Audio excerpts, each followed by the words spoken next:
Good evening everyone, welcome to RJ skill the versatile world. हम लोग बातें कर रहे हैं सीएससी की, सिविल सर्विस एग्जामिनेशन की, यूपीएससी की बातें कर रहे हैं। तो बीपीएससी के लिए बिल्कुल टेंशन नहीं लेना है, ठीक है। चलिए, तो हम लोग ने लेक्चर 1, लेक्चर 2 और लेक्चर 3 कंप्लीट कर लिए हैं। लेक्चर 4 की बातें करेंगे, है ना। और लेक्चर 4 में हम लोग स्टार्ट करने वाले हैं बहुमत के प्रकार से, है ना। देखिए, तो लेक्चर 4 में हम लोग बातें कर रहे हैं बहुमत के प्रकार।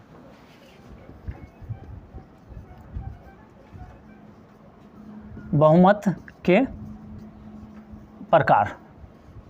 देखिए, बहुमत के प्रकार की बातें करें तो एक तो होंगे साधारण बहुमत, यानी सिंपल मेजॉरिटी।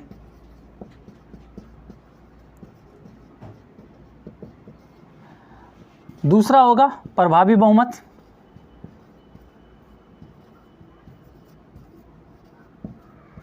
या तत्कालीन बहुमत।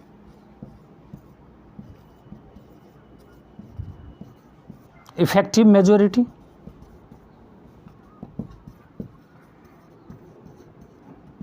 Effective majority. अगर तीसरे बातें करें तो विशेष प्रकार का बहुमत होगा,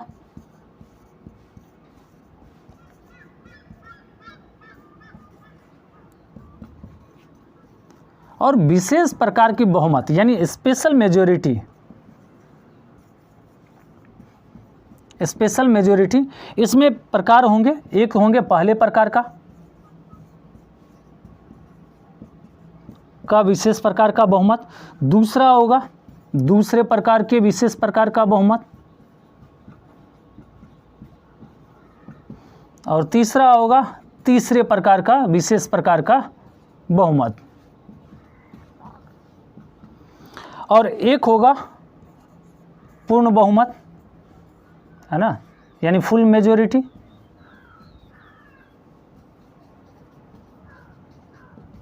फुल मेजॉरिटी। तो देखिए, हम लोग साधारण बहुमत की बातें करते हैं। तो साधारण बहुमत क्या होता है, ठीक है। बहुत ही सिंपल सी बातें हैं, यानी सिंपल मेजॉरिटी, साधारण बहुमत, सिंपल मेजॉरिटी। समझिएगा, इस टर्म को जान लेना इसलिए ज़रूरी है क्योंकि कहीं कहीं पे हम लोग बोलेंगे कि ये साधारण बहुमत से पास होता है, पारित हुआ, ये विशेष प्रकार का, ये पहले प्रकार के विशेष प्रकार के बहुमत का प्रयोग किया गया, या इसमें दूसरे प्रकार के विशेष प्रकार का बहुमत का प्रयोग किया गया। तो इस टर्म को हम लोग समझ लेते हैं, ठीक है। तो साधारण बहुमत यानी सिंपल मेजॉरिटी की बातें करें तो समझिएगा, उपस्थित और मतदान करने वाले सदस्यों का बहुमत। उपस्थित और मतदान करने वाले सदस्यों का बहुमत। सदस्यों का बहुमत। समझिएगा, अगर हम बहुमत की बातें करें यानी 50% से क्या होंगे, ज़्यादा होंगे उपस्थित और मतदान करने वाले। मान लीजिए कि लोकसभा में सीट, है ना, लोकसभा में सदस्यों की संख्या जो है 543 है ना।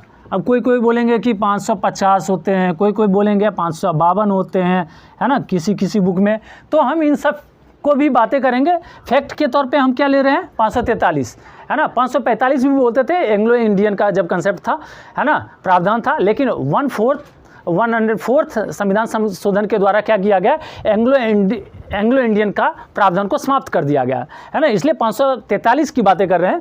तो 543 और उपस्थित, मान लीजिए सभी तो का उपस्थित होना तो अनिवार्य नहीं है ना, कंपलसरी नहीं है। तो उपस्थित की अगर हम बातें करें तो मान लीजिए उपस्थित हुए होंगे 200, ठीक है। और मतदान किए होंगे 180। मतदान कितने किए होंगे, 180। तो उपस्थित और मतदान करने वाले सदस्यों का 50% से ज़्यादा, यानी बहुमत क्या कर रहा है, यानी 50% से ज़्यादा होना चाहिए। तो देखिए, उपस्थित और मतदान करने वाले कितने हो गए, 180। यानी अगर हम बातें करें 180 का 50% से ज़्यादा, यानी 180/2 क्या हो जाएंगे, 90। और ये क्या होंगे, सम संख्या आ गया। अगर सम संख्या आ जाए तो 1 ऐड कर देना, यानी 91। अगर 91 ने पक्ष में वोट दिया है तो क्या होंगे, पारित होंगे, प्रस्ताव पारित हो जाएंगे, ठीक है। लेकिन यहीं पे समझिए, अगर विषम संख्या आता तो क्या करते, विषम संख्या आता तो फिर उसको हम डिवाइड करते तो पॉइंट में आता, डेसिमल में आता। तो उसके लिए क्या करेंगे, समझिएगा बात।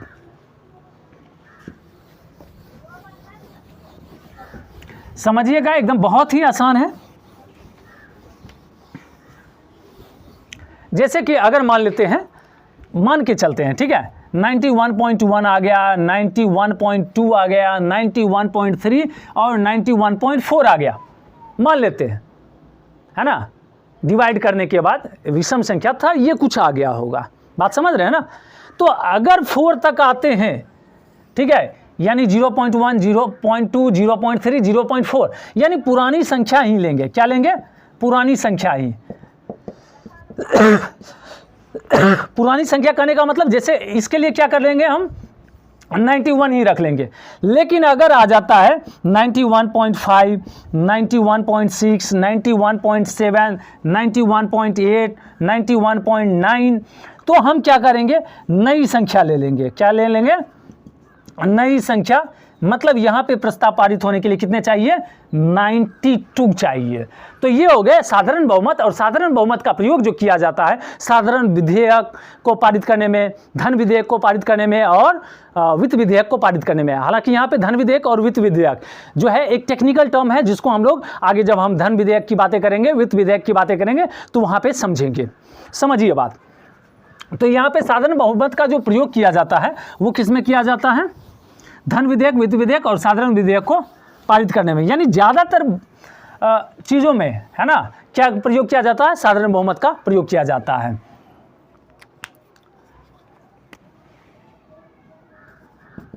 साधारण बहुमत का प्रयोग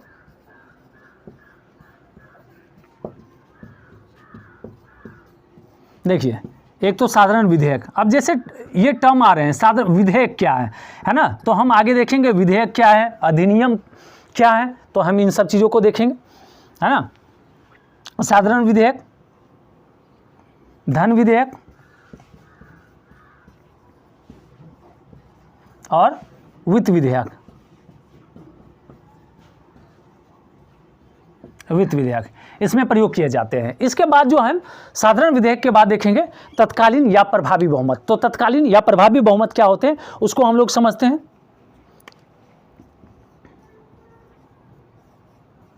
तत्कालीन या प्रभावी बहुमत, इफेक्टिव मेजॉरिटी।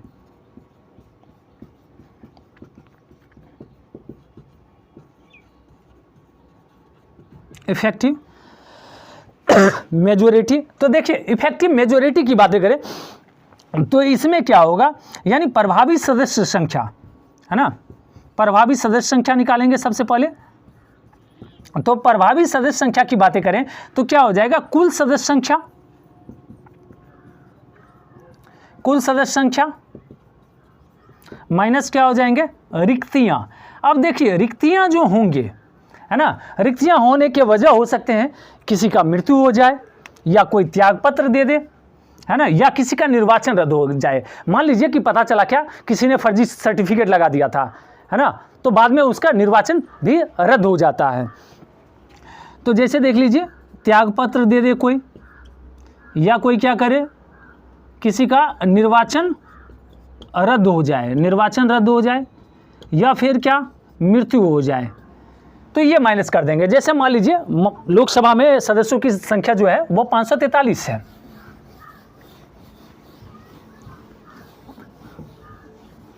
समझिएगा बात।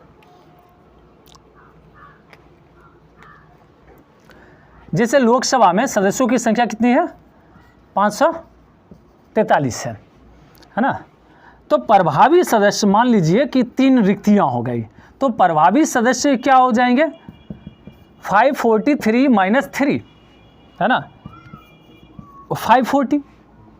अब इसमें भी इसी तरह से करेंगे, यानी 540 डिवाइड कर देंगे 2 से, है ना, 2 2 जा 4, 2 7 जा और 0, यानी 270, तो +1 कर देंगे 271, है ना। तो इस तरह से क्या हो गए, इतने सदस्यों ने अगर किया है तो प्रस्ताव पारित हो जाएंगे। अब समझिएगा इसका प्रयोग किस में किया जाता है, तत्कालीन या प्रभावी बहुमत का प्रयोग।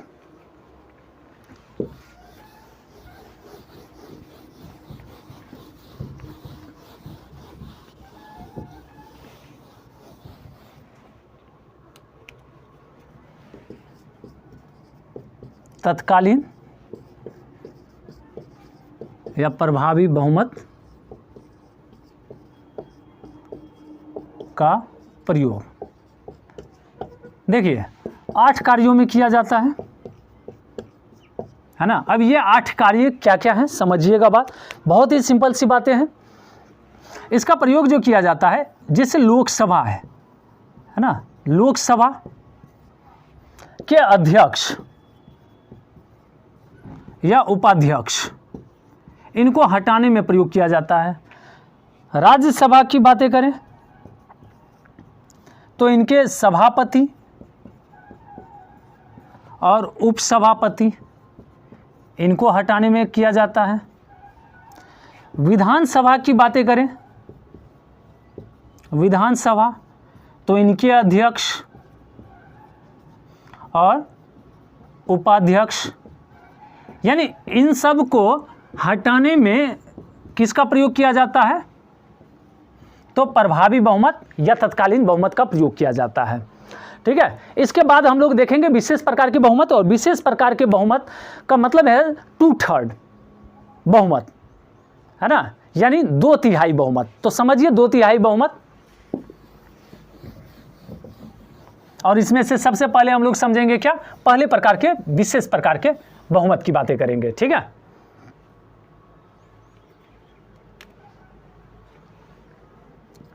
देखिए सबसे पहले हम बातें करते हैं विशेष प्रकार के बहुमत।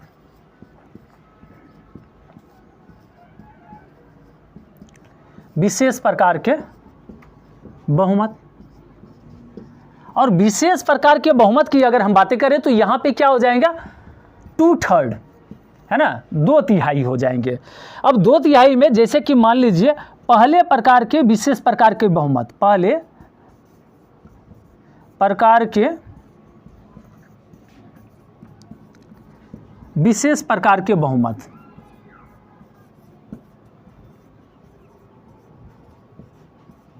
देखिए इसमें क्या होगा, उपस्थित और मतदान करने वाली, यानी प्लस मतदान करने वाले सदस्यों का 2/3, है ना, उपस्थित और मतदान करने वाले सदस्यों का 2/3 जो हो जाएगा, ये हो जाएगा पहले प्रकार का विशेष प्रकार का बहुमत। जैसे मान लीजिए कुल सदस्य संख्या, कुल सदस्य हैं 543 हैं, ठीक है, लेकिन उपस्थित हुए हैं मान लेते हैं 300, और मतदान कर दिए हैं मान लीजिए 180, तो क्या हो जाएंगे, यानी 180 का 2/3।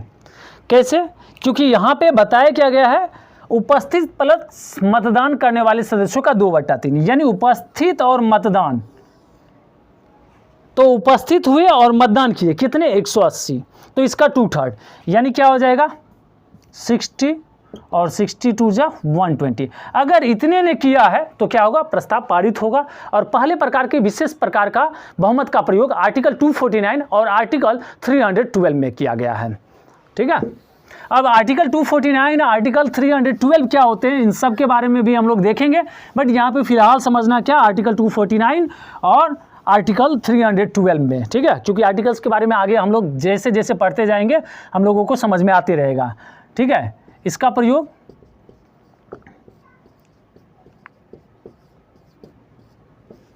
आर्टिकल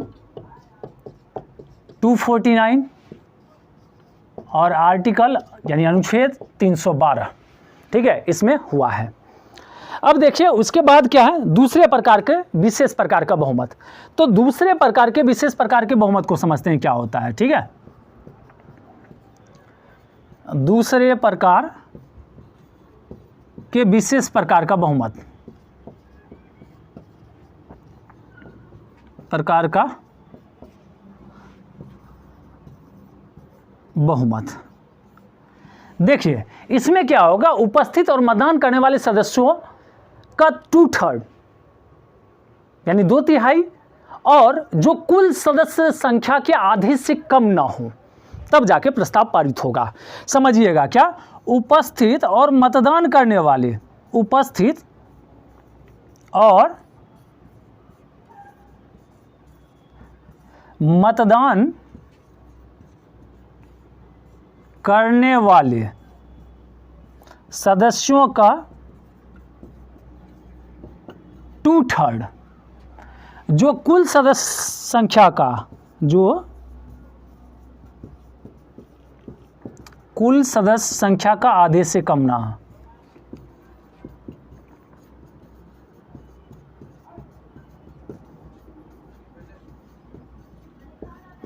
जैसे देखिए, अगर हम बातें करें कुल सदस्य संख्या के आधे से कम ना हो, तो मान लेते हैं, है ना, पहले कुल सदस्य संख्या, लोकसभा की ही बातें कर रहे हैं, कुल सदस्य, है ना, लोकसभा में 543 है ना, और उपस्थित जो हुए हैं मान लेते हैं 300 हुए, ठीक है, 300 हुए हैं, और मतदान जो है, मतदान वो कितने किए हैं, मान लीजिए 180 किए हैं, ठीक है। तो उपस्थित और मतदान कितने हो गए, 180, ठीक है।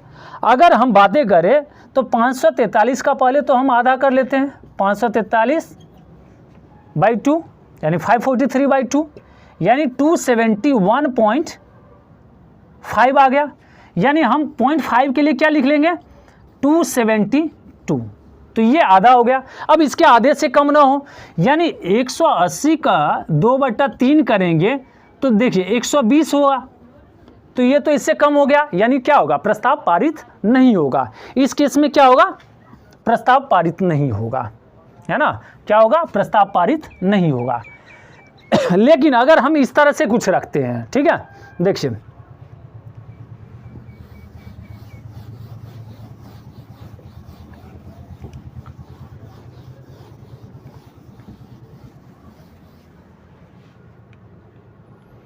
देखिए, अगर हम इस तरह से रखते हैं कि कुल सदस्य संख्या कितना है, 543 और उपस्थित मान लेते हैं,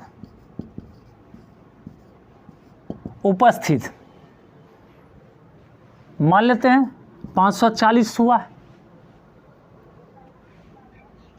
ठीक है, और मतदान मान लेते हैं कितना,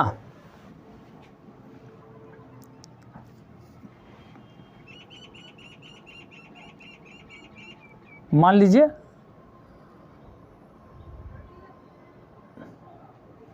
कोई वैसा डिजिट रखा जाए जो कि ये कैंसिल आउट हो जाए आसानी से, है ना।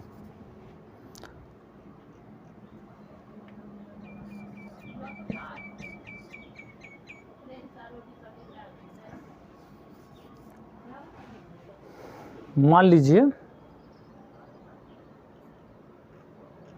300,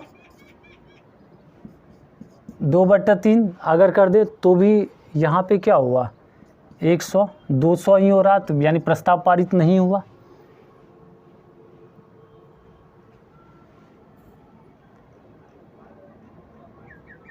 पाँच 500 ही मान लेते हैं, ठीक है। वोटिंग मान लीजिए कितना कर दिए, 500, ठीक है, अब तो हो ही जाना है ना, यानी उपस्थित और मतदान करने का, ठीक है, 500 का 2/3 कर लें, है ना, यानी 1000 और 3 हो गया। अब 3 से इसको अगर हम डिवाइड कर ले 1000 को, ठीक है, तो 3 3 जा 9, 1033 जा 9 हो गया, 1033 जा 9, 1 पॉइंट समथिंग, अब पॉइंट समथिंग यानी 333 पॉइंट जो भी आ जाए, ठीक है, तो ये क्या होगा, प्रस्ताव पारित हो जाएगा। अब देखिए ये क्या हो गए हैं, प्रस्ताव पारित हो जाएंगे, ठीक है। तो ये यहाँ पे क्या हो गए, दूसरे प्रकार का, विशेष प्रकार का बहुमत, जिसका प्रयोग जो है सुप्रीम कोर्ट और हाई कोर्ट के जज को पदमुक्ति के लिए किया जाता है, कैग के लिए किया जाता है, या भारत के मुख्य निर्वाचन आयुक्त के पदमुक्ति के लिए किया जाता है। देखिए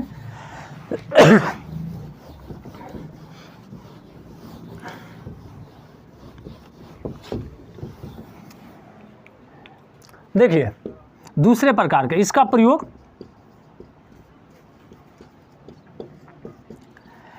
किस में किया जाता है?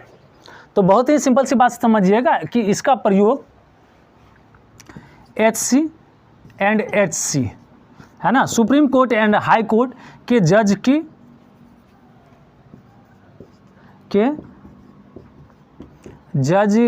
पदमुक्ति के लिए, भारत के मुख्य निर्वाचन आयोग, भारत के मुख्य निर्वाचन आयुक्त के पदमुक्ति के लिए,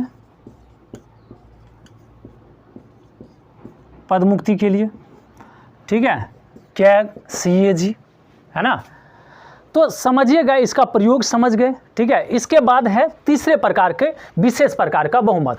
तो इसका समझ लीजिएगा, सिंपल सी बात है ना, 543 का 2/3 यानी कुल सदस्य संख्या का 2/3, जिसका प्रयोग है ना आर्टिकल 61 में किया जाता है, यानी राष्ट्रपति पे महाभियोग, ठीक है। तीसरे प्रकार का विशेष प्रकार का बहुमत,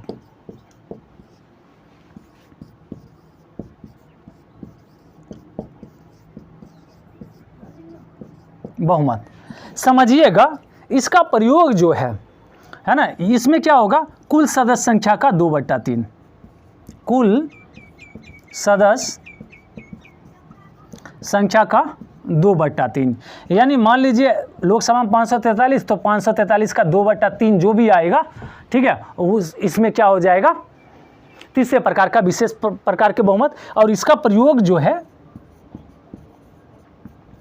इसका प्रयोग आर्टिकल 61 राष्ट्रपति पर महाभियोग होता है, ठीक है। इसका भी हम आर्टिकल्स के बारे में जब पढ़ेंगे तो वहाँ देखेंगे। बाकी ये हो गए आपके बहुमत के प्रकार में। एक बचा है पूर्ण बहुमत, है ना। तो पूर्ण बहुमत सिंपल सी बात, फुल मेजोरिटी, जैसे मोदी जी की सरकार फुल मेजोरिटी के साथ आई थी, है ना।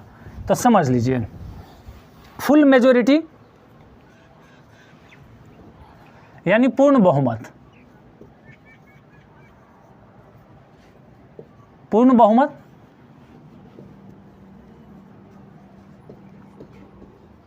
Full majority. तो फुल मेजोरिटी की अगर हम बातें करें तो ये सिंपल सी बात समझिएगा, है ना, कुल सदस्य संख्या का, है ना, 50% से ज़्यादा, 50% से ज़्यादा, यानी क्या हो जाएगा 543/2 LS में, ठीक है, लोकसभा में। तो ये क्या हो गए, पूर्ण बहुमत हो गए। एक टर्म समझ लीजिए कोरम, कोरम, है ना। अगर हम कोरम की बातें करें तो कोरम क्या होता है समझ लीजिएगा, एक ऐसी न्यूनतम संख्या जिसके बिना जो है ना किसी भी सदन की कार्रवाई को अवैध घोषित कर दिया जाता है। अब वो इसलिए कि मान लीजिए मोदी जी ने क्या किया, मोदी जी मान लीजिए कि विपक्षी पार्टी नहीं आई, ठीक है, और मोदी जी पहुंच गए और पता चला कि मान लीजिए विपक्षी पार्टी में क्या हो रहा है कि किसी की तबीयत खराब है तो किसी का कुछ और किसी का कुछ, है ना, कोई भी रीज़न हो सकते हैं। अब इन रीज़नों के साथ ही मोदी जी को पता चला कि अरे आज कोई नहीं आ रहा है, और मोदी जी के तो साथ समझ ही रहे हैं, मान लीजिए अमित शाह जी हैं, एक राजनाथ जी हैं, है ना, और एक योगी जी भी हैं। अब ये 3-4 पहुँचे और बोले कि आज सबके सब जो है ना बिल पास करवा देने हैं, है ना, आज सबके सब विधेयक को पास करवा दिए जाने हैं। अब 4 में ही विधेयक थोड़े पास कर जाएंगे, यानी कोरम होना चाहिए। क्या होना चाहिए, कोरम क्या होता है, 1/10 होता है, यानी कुल सदस्य संख्या का, है ना, 10% होना चाहिए। यानी 543 अगर हैं तो 543 का 10, मतलब सिंपल सी बात 1/10 समझिए, या 10% होना चाहिए। तो ये क्या होते हैं, कोरम होते हैं, बात समझे। यानी वह न्यूनतम संख्या, वह न्यूनतम सदस्य संख्या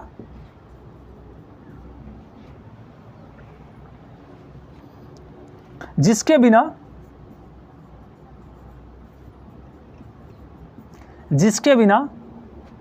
सदन की कार्रवाई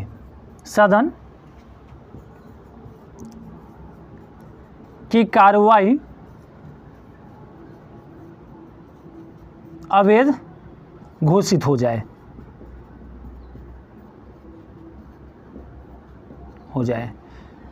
यानी वह न्यूनतम सदस्य संख्या जिसके बिना सदन की कार्रवाई अवैध घोषित हो जाए, उसी को क्या बोलते हैं? कोरम बोलते हैं। ठीक है, तो हम इसके बाद जो है प्रस्तावना की बातें करने वाले हैं। तो thank you so much for being with RJ skill the versatile world.